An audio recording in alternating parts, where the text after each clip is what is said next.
Bonjour, ravi de vous retrouver pour ce nouveau journal. Nous sommes le mardi 16 juin. Voici les titres. Des candidats de plus en plus stressés, des parents aussi. À mesure que l'heure approche, demain c'est le début du bac. La plupart des terminales vont plancher pour commencer sur la philo. Aujourd'hui, c'était l'heure des dernières révisions et des derniers préparatifs, vous le verrez, dans les centres d'examen. Les Sables, le Château et Olonne-sur-Mer, c'est l'un des projets de fusion de communes le plus important dans le département. Les trois maires sont favorables à ce rapprochement, mais la volonté politique se heurte parfois à des aspects pratiques, notamment sur la date de la fusion. On fait le point dans ce journal. Et puis rencontre avec des valides et des personnes handicapées. Ils s'entraînent en ce moment pour les foulées du Gois. Ils relieront Beauvoir-sur-Mer et Noirmoutier en Joëlette, un fauteuil roulant tout-terrain, avec la volonté de montrer que, malgré le handicap, rien n'est impossible. Il n'est plus temps de réviser. Le conseil, c'est maintenant de se reposer avant le début du marathon du bac. 6000 candidats cette année en Vendée.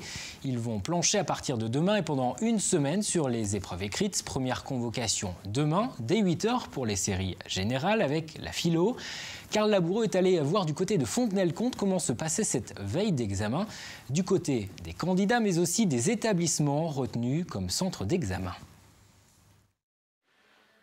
Lycée quasiment déserté, sauf par quelques élèves de terminale. Julia, Saïdou et Guillaume profitent du calme pour leur toute dernière révision. Chez moi, c'est bruyant, enfin bruyant. L'internat, c'est beaucoup plus sérieux. Le foyer, vu qu'il était libre en ce moment-là, j'ai préféré me mettre à réviser ici. Et puis vu que j'avais des amis pour venir réviser avec moi, ça me motive. C'est après le plan Marshall qui commence à rentrer en guerre avec... Motivant et peut-être aussi un peu déstressant, car à quelques heures de la première épreuve, la philo, la pression monte. Moi, ça fait un moment que ça commence à monter, le stress. Je suis très stressée pour ça, c'est la cata. La pression monte, elle monte. Bon bah allez, go, feu. Du stress aussi pour l'établissement. À partir de demain, le lycée sera centre d'examen. Il accueillera jusqu'à 500 candidats au bac. Alors évidemment, tout doit être prêt, des salles aux copies, en passant par les feuilles de brouillon, et pas le droit à l'erreur. On a préparé pendant les quelques semaines les copies. Donc vous voyez, elles sont toutes des couleurs de brouillon différentes. C'est alterné pour pas qu'il y ait de possibilité de se passer des infos. À toutes les épreuves, on les change. Donc on a nos stocks de copies qui sont prêtes pour l'ensemble du baccalauréat en bas. Il ne faut pas se tromper, non. Ça, il ne faut pas se tromper. Les sujets sont nationaux, donc si on se trompe, on fait annuler une épreuve nationalement. Mais que les candidats se rassurent, le lycée François Rabelais n'en est pas à sa première session d'examen. Début des épreuves du bac 2015, c'est donc ce mercredi à partir de 8h. Ici, plus de 250 candidats, toutes séries confondues, vont plancher sur la philo. Et pendant ce temps-là, la rentrée se prépare dans les écoles maternelles et élémentaires. Dans l'enseignement privé, d'abord, 19 classes vont ouvrir en septembre prochain et 7 fermetures de classes sont prévues. Vous le voyez, cela concerne entre autres l'école Notre-Dame-du-Port à l'Île-Dieu, l'école de Comquier, de Saint-Germain-de-Princey ou Saint-Pierre-du-Chemin dans le Bocage. Et puis, à Fontenay-le-Comte, 2 écoles primaires vont fusionner, Saint-Vincent-Sacré-Cœur et l'école La Foi, qui devient l'école de la Sainte Trinité. Et puis, du côté des écoles publiques, une nouvelle réunion a eu lieu ce mardi entre la directrice académique et les syndicats. Ils avaient rejeté la semaine dernière à l'unanimité les propositions d'ouverture et de fermeture de classes. Aucun changement à l'issue de la concertation. La liste des 10 fermetures de classes présentées la semaine dernière est maintenue.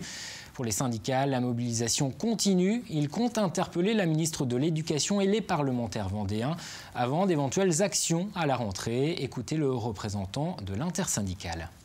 On est particulièrement mécontent sur le fond comme sur la forme. C'est-à-dire que sur la méthode utilisée et le refus de prendre en compte la réalité des écoles, c'est complètement inadmissible. Et sur le fond, c'est toujours ces fameux seuils qui pénalisent l'ensemble des élèves dans les écoles du département. Ce chiffre, à présent, 119, c'est le nombre de nouveaux médecins qui se sont installés en Vendée ces 7 dernières années. C'est ce que révèle l'Atlas de la démographie médicale, publié ce matin par le Conseil national de l'Ordre des médecins. Les Pays de la Loire rattrapent leur retard. Le nombre de praticiens par habitant reste toujours en dessous de la moyenne nationale. Mais c'est la région française qui a connu la plus forte augmentation du nombre de médecins entre 2007 et 2014. Des médecins qui quittent principalement la région parisienne et la Bretagne pour venir s'installer chez nous. La Vendée compte 1839 médecins. Vous découvrez son portrait type. Il s'agit d'un homme généraliste. âgés en moyenne de 52 ans. Au niveau national, la tendance est à la féminisation de la profession. Les femmes représentent aujourd'hui 45% des médecins en activité. Les éleveurs maintiennent leur mobilisation. Les abattoirs de la Châtaigneraie et de La Roche-sur-Yon sont restés bloqués aujourd'hui. Au total, 17 sites en France sont occupés. La filière bovine veut faire pression avant une table ronde prévue demain au ministère de l'Agriculture.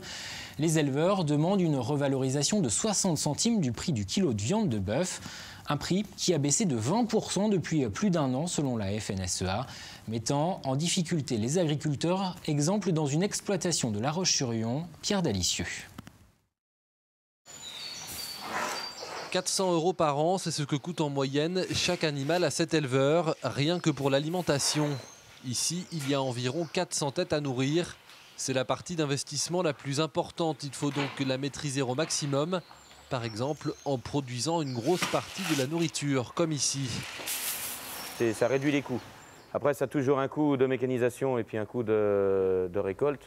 Mais ça réduit les coûts, parce que s'il faut tout acheter, c'est hors de prix. On ne pourrait jamais y arriver. C'est une sorte de levier pour essayer de réduire nos coûts de production. Du fait, pour essayer de compenser la baisse des cours de la viande.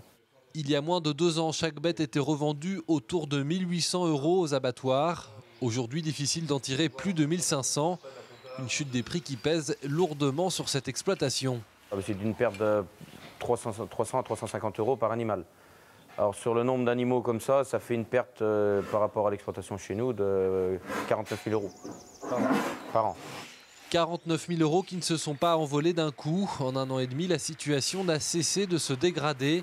Aujourd'hui, les éleveurs demandent à la grande distribution de rectifier le tir en augmentant de 60 centimes le prix au kilo de viande qu'il aurait acheté. On l'a vu baisser au fur et à mesure qu'ils ont réduit le prix par semaine. Ça allait jusqu'à 3 à 4 centimes par semaine du kilo. Bon, mais sur un animal qui fait 430 kilos, ça fait l'équivalent de 50 à 60 € par bête par semaine. Donc après, sur le nombre de semaines, ça descend vite aux 60 centimes qu'on parle.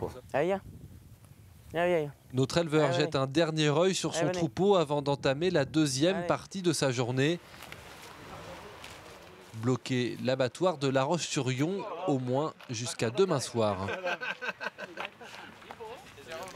Le retour du 49.3, Manuel Valls a décidé d'engager une nouvelle fois la responsabilité du gouvernement sur le projet de loi Macron, comme il l'avait fait en février dernier. Le texte devait être à nouveau débattu à l'Assemblée nationale à partir de ce soir. Le 49.3, cela signifie que les députés n'examineront pas les quelques 400 articles du projet de loi et les 1000 amendements déposés et que le projet de loi sera automatiquement adopté, à moins que le gouvernement ne soit renversé. Les Républicains et le Front de gauche pourraient voter la censure, qui a cependant peu de chances de passer. Nous avons joint cet après-midi par téléphone le député vendéen Les Républicains Alain Leboeuf et le député socialiste Hugues Fourage. Écoutez ce qu'ils pensent de ce recours au 49.3 qui prive l'Assemblée de débat sur la loi Macron. Il y a un Parlement qui a été élu et qui est représentatif des Français. Et aujourd'hui, le Premier ministre veut se passer de la parole de ses députés. Aujourd'hui, dans la catastrophe, Manuel Valls est obligé d'utiliser un article redoutable, le 49.3, qui n'admet plus aucune discussion des parlementaires. Quand on regarde globalement le texte, il est très bon. Alors il y a quelques points, on sait bien, qui font défaut ou divergence, que ce soit le travail du dimanche, les indemnités aux prud'hommes. Enfin, le débat a eu lieu. Donc aujourd'hui, il faut aller vite. Il faut aller vite. C'est ça l'essentiel. L'efficacité, c'est pas un 49.3 d'autorité, c'est un 49.3 d'efficacité. Et la loi Macron pour la croissance, l'activité et l'égalité des chances économiques prévoit, je vous le rappelle, de réformer l'examen du permis de conduire, certaines professions réglementées, de favoriser le travail le dimanche ou encore de libéraliser le transport en autocar. Le texte doit repasser au Sénat avant un vote final à l'Assemblée nationale avant le 14 juillet. Et puis, à visite ministérielle prévue en fin de semaine, le secrétaire d'État à la réforme de l'État et à la simplification, Thierry Mandon, est annoncé vendredi dans le département. Selon son agenda, il doit échanger avec des chefs d'entreprise à Fontenay-le-Comte. Les Sables, le Château et Olonne-sur-Mer, une seule et même ville. Oui, mais quand? La fusion des 3 communes, les 3 maires y sont favorables. Ils sont encouragés par l'État. Le projet, évoqué pendant la campagne des municipales l'an dernier, a avancé. Mais ces dernières semaines, des divergences sont nées sur des aspects pratiques et notamment sur le calendrier dès 2018 pour pouvoir continuer à bénéficier des mêmes dotations de l'État ou bien en 2019. Carl Laboureux fait le point sur le dossier. Au 1er janvier 2018, la ville d'Olonne sera prête à se marier avec les communes sœurs des Olonnes qui le souhaiteront. Le signal est envoyé, la position est officielle. Olonne-sur-Mer en appelle à une fusion pour 2018 avec les communes qui seront prêtes. Les Sables d'Olonne, sans aucun doute. Quant au Château d'Olonne, la question est posée, car ici les élus imaginaient plutôt 2019. Nous avions clairement évoqué la possibilité de consulter la population en 2018 pour tendre vers une commune nouvelle en 2019. L'engagement qui a été pris à l'égard des Castellonnais, c'est la fin du mandat. Si demain le curseur devait se régler, il faudra que des arguments suffisants nous permettent de défendre la cause. Alors quel scénario si le château refuse le mariage dans 30 mois? Eh bien une fusion tout de même, à 2 dans un premier temps, entre Olonne et les Sables, sans toutefois fermer la porte à une future union à 3, car ce mariage doit se réaliser. Malgré les points de désaccord autour du calendrier, les 3 majorités municipales restent persuadées de sa nécessité. On a les enfants qui vont dans une école dans une ville, qui vont faire du sport dans l'autre, qui vont se promener dans la 3e. Les parents, c'est la même chose. On habite d'un côté, on travaille dans l'autre, on fait du sport dans la 3e.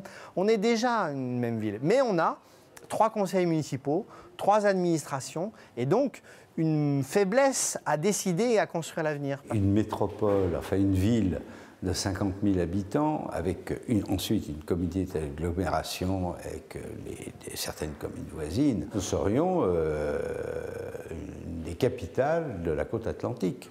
Alors fusion oui, mais à 2 ou à 3 le 1er janvier 2018, les discussions se poursuivent, tout comme celle en parallèle de la création d'une communauté d'agglomération, fusion des 2 communautés de communes. Et si les calendriers sont maintenus en l'état, cette dernière pourrait bien finalement précéder la création de la commune nouvelle. C'est un secteur qui peine à recruter. 30% des entreprises de paysagisme rencontrent des soucis pour embaucher, faute de candidats et de salariés qualifiés. Les professionnels des parcs et jardins représentent 1740 entreprises et 6700 salariés dans la région. Une centaine d'entre eux, venus des Pays de la Loire et de Poitou-Charentes, vient de se réunir pour une journée régionale d'échange et de démonstration. C'était au Sable d'Olonne. Écoutez le représentant des entreprises du paysage de Vendée.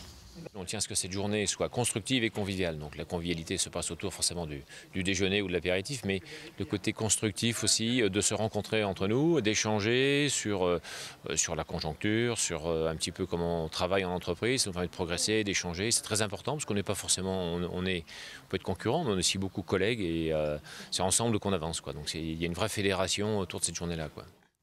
Elle annonce chaque année l'arrivée de l'été depuis 33 ans maintenant. La fête de la musique, c'est dimanche 21 juin.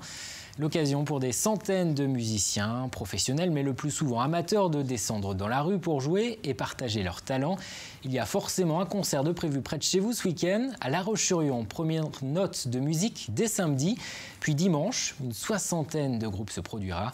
Des artistes répartis dans tout le centre-ville, regroupés en fonction de leur répertoire musical, avec par exemple une place Napoléon transformée en piste de danse. On est là pour faire une large proposition et que tout le monde y retrouve son compte et qu'on aille de la musique classique à la musique électro-urbaine, en passant par les DJ, en passant par la musique traditionnelle qui aura lieu place du Théâtre, où on retrouvera un bagad vendéen ou la soulaire. Et nous aurons aussi une belle proposition Jardin des Compagnons pour les enfants. Et si vous devez prendre votre voiture samedi et dimanche, attention, la plupart des communes restreignent le stationnement et la circulation dans les centres-villes et les centres-bourgs à l'occasion de cette fête de la musique. C'est le Paris-Roubaix de la course à pied. Les foulées du Gois auront lieu la semaine prochaine. Le dimanche 28 juin, près de 2000 coureurs sont attendus entre Beauvoir-sur-Mer et Noirmoutier, avec 30 athlètes internationaux pour l'épreuve la plus spectaculaire, 4 km de traversée du Gois à marée montante. Auparavant, 3 épreuves, jeunes, hommes et femmes, se dérouleront. Cette fois sur 8 km, le Gois, aller-retour. Et sur la ligne de départ, des personnes handicapées, grâce à l'association Grandir Ensemble. Elles vont participer aux foulées du Gois en joëlette, un fauteuil tout-terrain. Personnes handicapées et accompagnateurs s'entraînent en ce moment. Reportage Anthony Jamin. Maëva, Stéphanie, Hugues et Sylvain participent dans quelques jours à leur première foulée du Gois. Tous les 4 sont en situation de handicap. Grâce aux joëlettes et à une équipe de valides volontaires, ils vont pouvoir eux aussi se mesurer aux 4 km de chaussée submersible qui relie Noirmoutier au continent. Je crois que c'est quelqu'un du bureau qui est allé voir le film de Toutes nos forces. Et là, l'idée a germé, et si nous, on faisait les foulées du Gois. Et voilà, c'est parti. Donc on s'entraîne depuis le 26 avril, tous les dimanches. On a une petite équipe. Aujourd'hui, on n'a que 2 joëlettes pour l'entraînement, mais on en aura 4 pour le jour des foulées. Et cette course se fera sous les couleurs de l'association Grandir Ensemble. Une association créée en 2012, à l'origine pour défendre la scolarité de proximité pour les enfants porteurs de handicap et qui s'est élargie aux adultes, notamment via le sport. Dès lors, valides et non-valides ne font plus qu'un.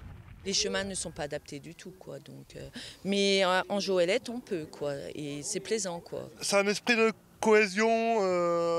On s'entraide. L'entraide est très importante pour l'association et tout. Et avec Gwenel, l'entraide entre les personnes valides et les personnes handicapées, c'est très important.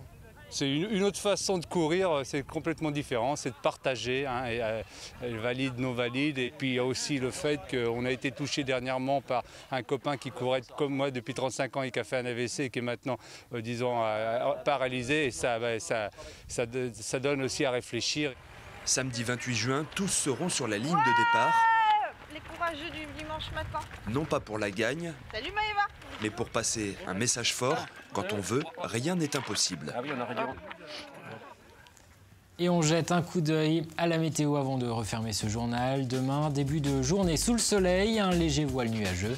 Le soleil continuera de briller dans l'après-midi, de belles éclaircies prévues. Les températures, elles seront un peu fraîches au lever du jour. À peine de saison, 11 à 13 degrés. Les maxi, 19 à 22 degrés sur le littoral, jusqu'à 24 dans les terres. Le détail des prévisions, c'est dans un instant. Merci de votre attention. Demain, vous retrouverez Edwige Richard.